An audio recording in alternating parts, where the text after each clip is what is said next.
Bread മുട്ടൊക്കെ ഉണ്ടെങ്കിൽ നോമ്പ് തുറക്കുന്ന സമയത്ത് ചടപടേന്ന് ഉണ്ടാക്കി കഴിക്കാൻ പറ്റുന്ന ഒരു സ്നാക്കിൻ്റെ റെസിപ്പി ആട്ടോ.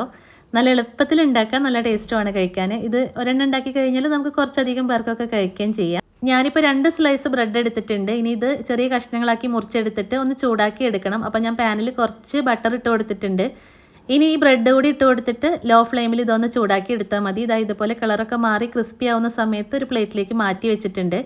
ഇനി അതേ പാനിൽ തന്നെ വീണ്ടും 1 ടീസ്പൂൺ ബട്ടർ ഇട്ട് കൊടുക്കുക. ഒരു സവോള ചെറിയ കഷ്ണങ്ങളാക്കിയത്, കുറച്ച് ക്യാപ്സിക്കം കൂടി ചേർത്തിട്ട് ചെറുതായിട്ടൊന്ന് വഴറ്റിയെടുക്കുക. എന്നിട്ട് കുറച്ച് തക്കാളി കുരുവൊക്കെ കളഞ്ഞ് ചെറിയ കഷ്ണങ്ങളാക്കിയതാണ് അതുകൂടി ഇട്ട് കൊടുത്തിട്ടുണ്ട്. ആവശ്യത്തിന് ഉപ്പ്, കുറച്ച് ചിക്കൻ മസാല അതല്ലെങ്കിൽ മീറ്റ് മസാല ചേർത്ത് കൊടുക്കുക. 1 ടീസ്പൂൺ ടൊമാറ്റോ സോസും ആവശ്യത്തിന് മല്ലിയിലയും ചേർത്ത് കൊടുത്തിട്ടുണ്ട്. ഇനി നമ്മൾ നേരത്തെ മാറ്റി വെച്ചിട്ടുള്ള ഒരു ബ്രെഡിൻ്റെ പീസുകൾ ഉണ്ടല്ലോ, അതുകൂടി ഈ ഒരു മിക്സിലേക്ക് ചേർത്ത് കൊടുത്തിട്ട് നല്ലോണം ഒന്ന് മിക്സ് ചെയ്തെടുക്കുക. അപ്പോൾ ഇതാ നമ്മുടെ മസാല റെഡി ആയിട്ടുണ്ട്. ഇനി ഇതിൻ്റെ മുകളിലേക്ക് നമുക്ക് മുട്ടയുടെ മിക്സ് ഒഴിച്ചു കൊടുക്കണം. അപ്പോൾ അതിന് വേണ്ടിയിട്ട് ഒരു ബൗളിൽ 4 മുട്ട, ആവശ്യത്തിന് ഉപ്പ്, കുരുമുളക് പൊടി ചേർത്ത് കൊടുത്തിട്ട് നല്ലോണം ഒന്ന് മിക്സ് ചെയ്തെടുത്തിട്ട് നമ്മൾ ഉണ്ടാക്കിയിട്ടുള്ള മസാല ഉണ്ടല്ലോ അതിൻ്റെ മുകളിലേക്ക് ഇതെല്ലാ ഭാഗവും കവർ ചെയ്യുന്ന രീതിയിൽ ഒന്ന് ഒഴിച്ചു കൊടുത്താൽ മതി.